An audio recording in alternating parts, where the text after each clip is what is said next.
ఇప్పుడు second topic చూద్దాం. Second topic మనకి ఎక్స్పోనెంట్స్. ఫస్ట్ టాపిక్ మనం decimals, decimal expansions, terminating, non terminating మేము చూసాం కదా. అవన్నిట్లో టెర్మినేటింగ్, నాన్ టెర్మినేటింగ్ బాగా ఇంపార్టెంట్.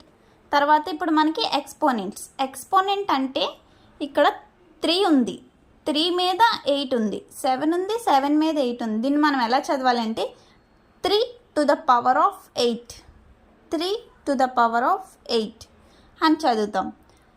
ఇక్కడ 8 అనేది ఎక్స్పోనెంట్, 8 అనేది మనకి ఎక్స్పోనెంట్ అవుతుంది.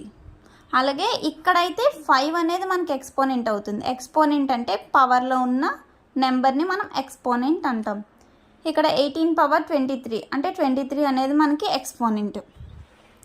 ఒకవేళ మనకి 3 square ఆర్ 2 square అలా ఏదైనా ఒక నెంబర్ స్క్వేర్ ఉందనుకో, అప్పుడు మనం ఇక్కడ ఉన్న 3ని బేస్ అంటాం, ఇది పవర్ అంటాం.